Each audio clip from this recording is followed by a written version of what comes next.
Shalom, giving all praises, honor, and glory to our power, Yahweh, Bahasham Yahweh Shah, Bahasham Rachak, Wadash, double honors to the apostles, the bishops, and the elders, a great millstone. Peace and blessings to the whole elect of the tabernacles of David, scattered throughout the four corners of the earth, wherever you may be, to you I say Shalom, Yeshua, Shalom. All right, we're now in Joshua chapter 17, almost through. I think it's 24 chapters, so we're almost there. All right, most of these chapters are, pretty short, not much going on in them. They're straightforward. Except for towards the end. All right. But let's go and get into it. This is a short chapter. So Joshua 17:1 says the land given to West Manasseh. Now remember, some chapters back, we dealt with Gad, Reuben, and East Manasseh, all on the east side of the Jordan River. And now we're dealing with another portion of the tribe of Manasseh, but on the west side of the Jordan. All right.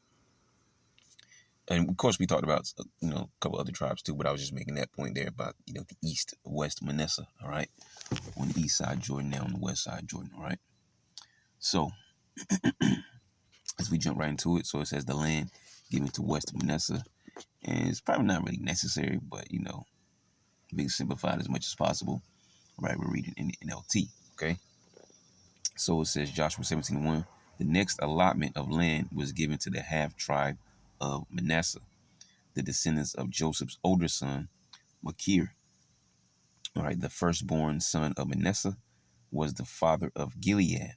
Okay, so Joseph's older son, which you can get that at the end of Genesis, where it talks about Joseph's two sons, Manasseh and Ephraim, but Ephraim got the, I guess you can call it the higher blessing. All right, because his father understood what he was doing. Okay, even though he was, old, his age, up in age, he couldn't hardly see and stuff like that, the spirit was still on him to know exactly what he was doing when he gave out the blessings. All right. So it says, the descendants of Joseph's older son, Machir, the firstborn son of Manasseh, was the father of Gilead because his descendants were experienced soldiers. The regions of Gilead and Bashan on the east side of the Jordan had already been given to them. All right, which goes to show you the exact opposite, polar opposite when you deal with Esau. All right, you got needy, former, men that served. All right, homeless veterans that are on certain age when they should, they should be well taken care of after serving the country. Right, ask not what your country could do for you, but you could do for your country and all that nonsense. Right, and then they'll be jacked up in the game. All right, a lot of them. Okay, not every one of them, but a lot of them do. Come on, veterans and not able to thrive here in the very country that you fought for, okay, and risked your life to fight for. But it says here, because his descendants were experienced soldiers, the regions of Gilead and Bashan on the east side of the Jordan had already been given to them. All right, the men of war were taken care of. All right, first, okay. So the allotment on the west side of the Jordan was for the remaining families within the clans of the tribe of Manasseh: Abiezer, Helek, Azriel, Shechem, Hefer, and Shemida. These clans represent the male descendants of Manasseh, son of Joseph. Right? You notice how the men are always talked about. Now, of course, there's women talked about, but you often hear the men, the sons, the grandson, and so on and so forth, because they're the most important part of a family. However, Zelophehad, a descendant of Hefer, son of Gilead, son of Machir, son of Manasseh, had no sons. He had only daughters whose names were Mahlah, Noah, Haglah, Milcah, and Tirzah, which is beautiful because you have a female named Noah, which goes to show you, just like in modern days today, all right, you can have, I don't know, like the name Chris, all right, you'll hear a boy named Chris, and then you hear a girl named Chris, all right, so there's no different. Some names are just universal like that, okay, which if I'm correct, Noah or Nawak, all right, mean rest, okay, so you have Noah that we all know about, and then you have this daughter here also named Noah. All right, small side note. Okay, it says these women came to Eleazar the priest, Joshua son of Nun, and the Israelite leaders, and said, Yahweh commanded Moses. So pretty much a whole council, which this is where the whole Sanhedrin pretty much stems from, because you had I forget his name. What's his name? I just had it on the tip of my tongue. Jethro, all right? Moses' father-in-law, Jethro, okay? And he pretty much told Moses, kind of split up, your duties, all right? Bring the heavier matters to you, and everything that could be held, by, the elders, all right? They were chosen. They'll handle those matters, all right? And so, you had, I think it was just like the 70 elders or something like that, okay?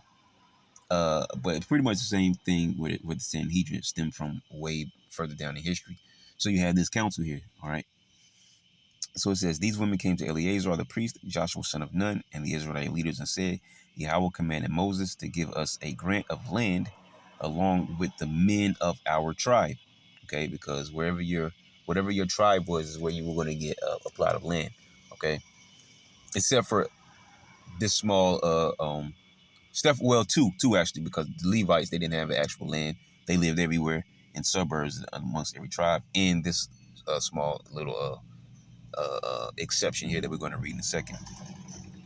So it says, Moses to give us a grant of land along with the men of our tribe. So Joshua gave them a grant of land along with their uncles, as Yahweh had commanded.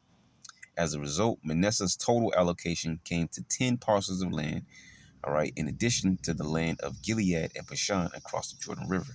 All right, let's see how much 10 parcels is. I was going to breeze over, but why not? 10 parcels. I don't think they're going to, you know what? Let's go back and do this. 10 parcels of land, because 10 parcels, I guess, could be anything. Let's see about, oh goodness. Okay, so 1 parcel, 1 acre, okay, 4,840 squares, which I ain't about the number. So if 1 parcel is equal to 1 acre, then we're talking about 10 acres, all right, which is a good amount of land there, okay. Um, yeah, yep. As a result, Manasseh's total allocation came to 10 parcels of land, in addition to the land of Gilead and Bashan across the Jordan River, right, on the east, as we spoke about, not too long. It says, because the female descendants of Manasseh received a grant of land along with the male descendants, the land of Gilead was given to the rest of the male descendants of Manasseh. All right. So it says, the boundary of the tribe of Manasseh extended from the border of Asher to Mechmethath near Shechem. Then the boundary went south from Mechmethath to the settlement near the spring of Tappuah. The land surrounding Tappuah belonged to Manasseh, but the town of Tappuah itself on the border of Manasseh's territory belonged to the tribe of Ephraim. Okay. Um, so it says, from the spring of Tappuah, the boundary of Manasseh followed the Kanah ravine to the Mediterranean Sea. Several towns south of the ravine were inside Manasseh's territory, but they actually belonged to the tribe of Ephraim. That's what we just spoke about right there. All right, that small exception there. All right, and read again. From the spring of Tappuah, the boundary of Manasseh followed the Kanah ravine to the Mediterranean Sea. Several towns south of the ravine were inside Manasseh's territory, but they actually belonged to the tribe of Ephraim. All right. In general, however, the land south of the ravine belonged to Ephraim, and the land north of the ravine belonged to Manasseh. Manasseh's boundary ran along the northern side of the ravine and ended at the Mediterranean Sea. North of Manasseh was the territory of Asher, and to the east was the territory of Issachar. And I forgot. Shoot. Let me see. Do I have it here? I don't want to go out and find it. As a matter of fact, because I had here. I don't even know where it is. Let me just do this. I just thought about it. Maybe we'll be able to grab something here. I just basically I was going to the map. I forgot I had a map. Usually have one pulled up. So yeah, there you go. All right, and we'll grab this one because that's the pretty much one I got saved anyways. All right, so we'll see what we're looking at. So we spoke about Reuben, Gad, East Jordan, East Manasseh. Then we're speaking about West Manasseh. We just mentioned what Ephraim and Asher up there in the north. You see. All right. So wait, what the heck? Oh, I forgot. I went to the. Yeah, we gotta do this. So it says the following towns within the territory of Issachar and Asher, however, were given to Manasseh: Bethshan, Ibleam, Dor, that is Naphath Dor, Endor, Ta'anach, and Megiddo, each with their surrounding settlements. But the descendants of Manasseh were unable to occupy these towns. They could not drive out the Canaanites who continued to live there. Later, however, when the Israelites became strong enough, they forced the Canaanites to work as slaves, but they did not drive them out of the land. As we mentioned before, all right, there's a reason behind why the Lord didn't allow them to drive out everyone, all right, in the lands, all right, even though they were told to do, all right, it was the Lord's will that they didn't drive out every single one, but that comes later, as we pointed out in the book of Judges. It was to try the Israelites, okay, and of course, failure, all right.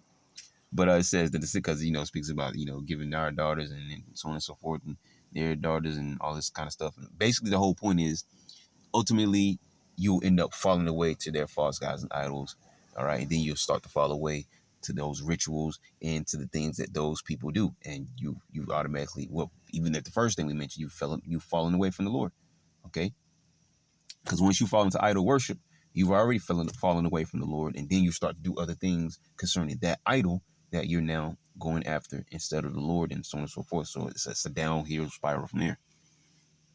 So it says the descendants of Joseph came to Joshua and asked, "Why have you given us only one portion of land as our homeland when Yahweh has blessed us with so many people?" Joshua replied, "If there are so many of you, and if the hill country of Ephraim is not large enough for you, clear out land for yourselves in the forest where the Perizzites and Rephaites live." All right, the giants, well, at least the Rephaites, and Rephaim, all right, I believe they were some descendants of, the very tall people. Not sure if the Perizzites were as well, but I wouldn't doubt it, but I can't say for sure.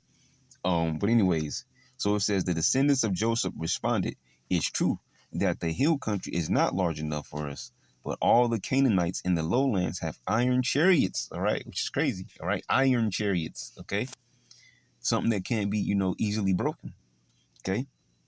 Um, but it says both of those in Bashan and its surrounding settlements and those in the valley of Jezreel, they are too strong for us. Then Joshua said to the tribes of Ephraim and Manasseh, the descendants of Joseph, "Since you are so large and strong, you will be given more than one portion. The forest of the hill country will be yours as well. Clear as much of the land as you wish and take possession of its farthest corners. And you will drive out the Canaanites from the valleys too, even though they are strong and have iron chariots." So, what's the word I'm looking for? Not Joseph. I mean, Joshua pretty much what's the word I'm looking for, man? He basically boosted their morale. That's a good thing, right? Because that's basically dealing with like military strength, anyways. He boosted their morale. Like, hey, don't worry about it. All right, they got these iron chariots. They might be bigger, stronger, all right, or whatever else they might be going. They got guy to go that they have going on, right? But you will, all right, drive them out. All right, so don't worry. All right, go and take that land for yourself. All right. But that was pretty much the end of Joshua chapter 17. Really, definitely not too much going on there. All right, just speaking about more allocation of the land. All right, and this small event there. All right, so Lord willing, you were edified. To next thing Yahshua going to say, Shalom.